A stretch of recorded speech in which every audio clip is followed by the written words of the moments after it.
Nous revoilà dans Sentinelle avec Maître Eolas. À qui profitent les jeux? On a parlé de la polémique autour de la cérémonie d'ouverture. On a parlé de la puissance, il n'y a pas d'autre mot, de la puissance du Comité international olympique, du CIO, et de des conséquences de leur faire de l'ombre, même si, je ne vais pas revenir sur la taille de l'ombre par rapport aux géants que représente le CIO aujourd'hui.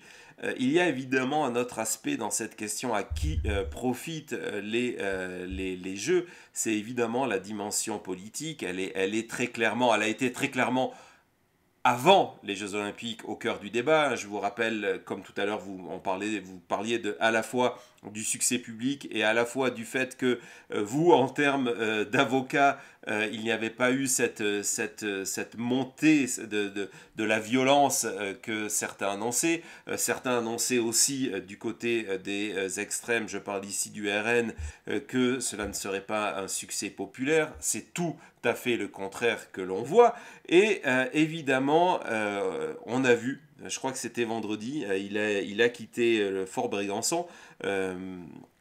Le président, donc je vais citer le nom, Macron, qui était là, on l'a vu parmi les sportifs. Petite parenthèse, je sais qu'il y a beaucoup de monde qui, sur les réseaux sociaux, y compris des politiques, qui ont été choqués, et c'était le cas aussi lors de précédentes éditions de la Coupe du Monde, du fait que Macron touche les sportifs, les prend dans les bras, etc.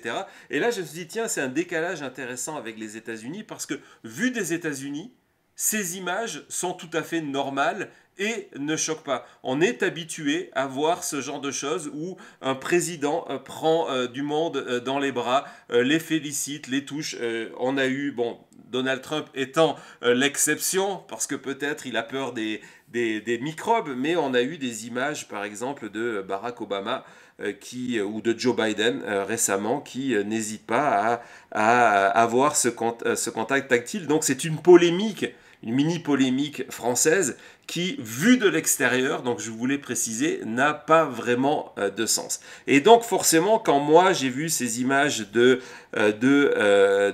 Macron, et à côté de ça, les images de cette foule qui est heureuse, tellement heureuse, et qui est un contraste, et c'est peut-être aussi pour ça, c'est même certainement pour ça que les extrêmes elles ont besoin de la crise, elles ont besoin de la déprime pour exister, et c'est aussi pour ça que ce sont des images qui ne plaisent pas. Mais quand on voit ces images de joie, et quand on voit l'implication des polémiques d'Emmanuel Macron, ça m'a ramené évidemment en 1998, la France Black Blanc Beurre, les Français sur les Champs-Élysées, et le président de l'époque, Jacques Chirac, qui embrasse le crâne de Fabien Barthez, qui prend Deschamps ou Zizou dans ses bras pour leur faire la bise. Donc ça existait déjà, il n'y avait pas autant de présence, Twitter n'existait pas, donc on ne venait pas faire un tweet pour expliquer que c'était perturbant de voir ce genre d'image, mais ça se faisait. Est-ce que vous avez aussi pensé à ce parallèle-là? Oui, bien sûr. Il y a un enjeu politique, sinon les pays n'accepteraient pas de s'engager autant financièrement et de devoir de modifier leur législation, tout ça pour obtenir les Jeux Olympiques. Il y avait d'ailleurs une concurrence. Le problème, c'est que les choses changent entre le moment où les Jeux sont attribués, en tout cas en démocratie. En Corée du Nord, il y a beaucoup moins de changements, mais en démocratie, entre le moment où les Jeux sont attribués et la personne qui est le chef de l'État ou de gouvernement qui accueille, ce ne sont pas forcément les mêmes personnes. Ce qui est certain, c'est que si les Jeux se passent mal, ça retombera sur la tête des politiques. On cherchera un responsable, et en France, on a tendance à chercher le responsable placé le plus haut. Donc, la contrepartie, il n'y a rien de choquant, à mon sens, que la contrepartie, c'est que si les jeux se passent bien, les politiques qui sont en charge au moment où ils ont lieu essayent d'en tirer profit. Ce serait idiot de jouer un jeu où on ne peut que perdre et jamais gagner. Donc, c'est de bonne guerre. La question qui peut se poser, c'est est-ce que c'est vraiment efficace? Ça, l'avenir nous le dira, et peut-être que Jean-Marc Léger aurait des choses plus intéressantes que moi à dire là-dessus. mais on a rarement constaté un effet, en tout cas un effet durable sur la popularité, d'autant plus que les Jeux Olympiques sont vraiment organisés de façon à ce qu'il n'y ait pas, en tout cas, le minimum de récupération politique possible. J'expliquais tout à l'heure au cours de la cérémonie que le seul rôle du chef de l'État, de gouvernement, est de prononcer la phrase «Je déclare ouvert la 36e édition des Jeux Olympiques de l'ère moderne». C'est tout. On a eu un long discours de Tony Estanguet, on a un discours du président du CIO qui, eux, ont tout le temps qu'ils veulent pour dire ce qu'ils souhaitent. Les politiques sont totalement mis à l'écart. À la cérémonie de clôture, on verra Anne Hidalgo, puisque son rôle, et ce sera son seul rôle, ce sera de prendre le drapeau olympique et de le remettre à Karen Bass, l'actuelle maire de Los Angeles, puisque c'est la prochaine ville hôte. C'est tout. Elle n'aura pas à faire de discours, à essayer d'en profiter là-dessus. Elle a le droit d'être là parce que protocolairement, elle a un rôle. Elle essaiera évidemment d'en profiter un maximum, puisqu'en plus, Anne Hidalgo est une des politiques qui est là depuis le début. Elle était là lors de l'attribution des Jeux à Paris et a suivi cette organisation. Donc c'est un peu aussi son enfant à elle. Donc c'est normal de vouloir en tirer quelque chose. Quant à l'efficacité, je ne sais pas. C'est vrai que Jacques Chirac avait connu à l'époque un rebond de popularité, mais d'abord il faut rappeler qu'il partait de très bas puisque un an auparavant il avait eu sa dissolution ratée. C'est la première dissolution de ratée de la Ve République. Son successeur en a fait une autre à son tour. Et donc il partait de fort bas et il avait un rôle beaucoup plus passif. Et puis Jacques Chirac avait ce don extraordinaire de passer pour le brave gars sympathique alors que c'était un bourgeois du 16e arrondissement, mais pas du tout corrézien. D'ailleurs, si on regarde attentivement les vidéos de l'époque, c'est assez comique parce qu'on voit qu'en fait il n'y connaissait rien en football. Et il découvrait les noms des joueurs en même temps que l'annonceur, il faisait semblant de les connaître aussi, et puis il disait les mêmes phrases convenues que lui avait sans doute soufflé dans l'oreille un de ses conseillers à tous les joueurs. Si on avait su ça au début, on aurait signé tout de suite, etc. Enfin, c'était assez croquignolesque. Donc, il a eu un rebond de popularité, mais je pense que s'il a été réélu en 2002, ce n'est pas par l'effet de la Coupe du Monde de 1998. Et c'est bien de le rappeler que cette image de Chirac supporter, elle a été créée de toutes pièces par sa fille, entre autres, Claude Chirac, qui était en charge de son image. C'était quelqu'un qui s'intéressait absolument pas au foot et donc qui est parti dans cet élan-là. Et donc, en termes de popularité, pour préparer l'émission, je suis allé encore une fois dans les archives du Monde pour préparer ça. Donc, de voir que on utilisait beaucoup le terme d'euphorie nationale, donc ça ressemble un petit peu à ce qu'on vit maintenant. Et donc quelques semaines après la fin de la Coupe du Monde, Jacques Chirac avait gagné 11 points dans les sondages, ce qui était un bond considérable. Mais ce qu'on oublie souvent de dire, c'est que son premier ministre de l'époque, qui était Lionel Jospin, en avait gagné presque autant et que les deux hommes s'étaient retrouvés au même niveau.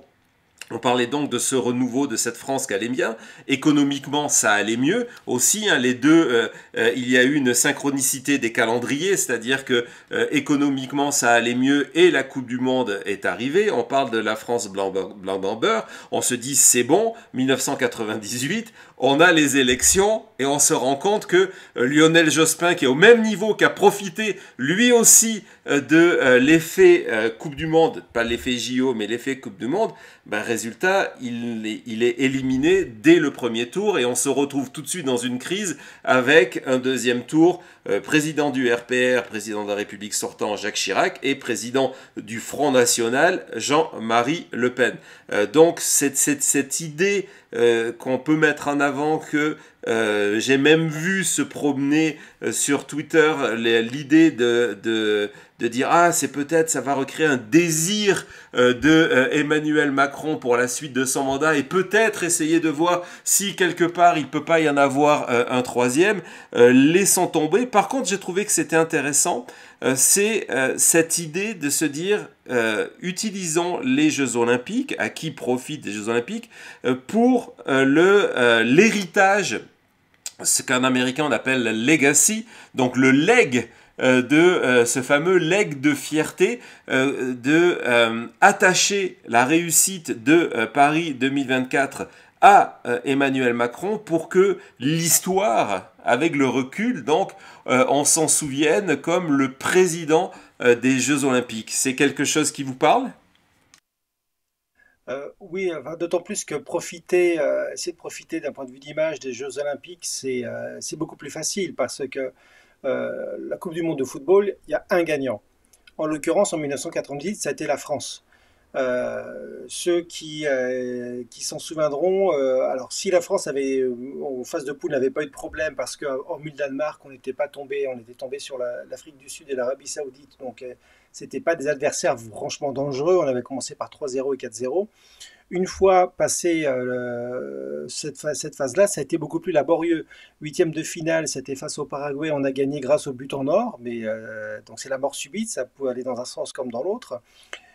Ensuite, huitième en quart, on a eu l'Italie, ça s'est fini au tir au but. Euh, on a encore l'impact de la balle sur la barre transversale du dernier tireur italien. Demi-finale, on tombe sur la Croatie, la 2-1, ça va un peu mieux. Il n'y a qu'en finale que l'équipe de France s'est complètement libérée et a battu le Brésil 3-0 pour finir sur un triomphe.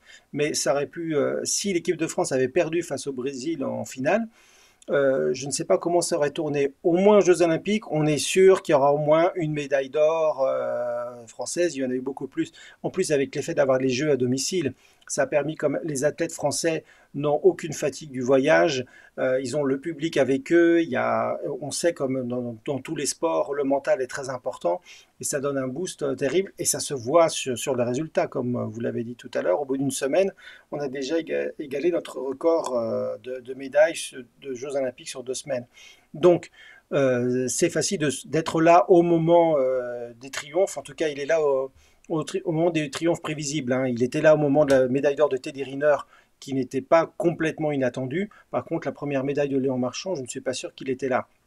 Et puis, il avait quand même prévu de passer les Jeux Olympiques à Brégançon.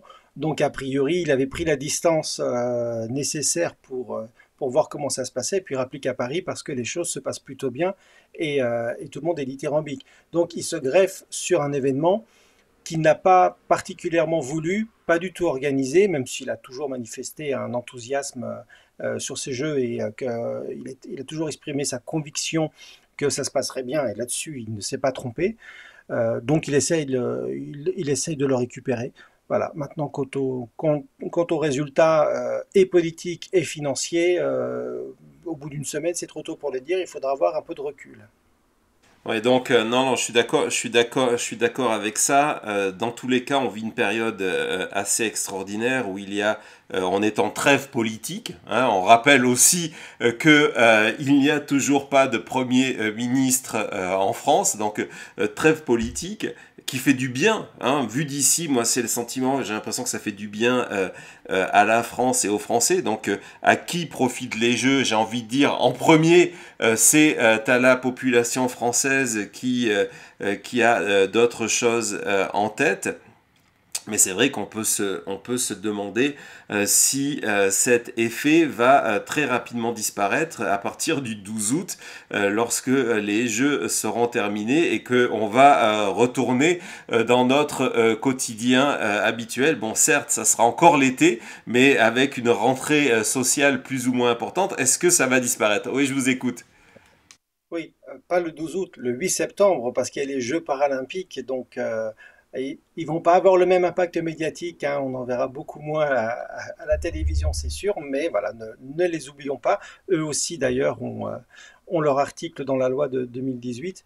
Et d'ailleurs, j'en profite pour dire ceux qui ont l'occasion, alors les Parisiens, il n'y aura pas de problème, mais ceux qui ont l'occasion de venir à Paris pendant les Jeux paralympiques, je vous y encourage, parce que j'ai eu le plaisir de visiter une ville olympique, c'était Barcelone en 1992, mais j'y étais allé pendant les Jeux paralympiques. Et donc voilà, j'avais le plaisir de voir la flamme olympique à l'époque. J'ai l'impression de retrouver une vieille amie en passant à côté du jardin des Tuileries. Mais il y a beaucoup moins de monde, en tout cas en 1992, peut-être qu'en 2024, le succès sera là, on verra.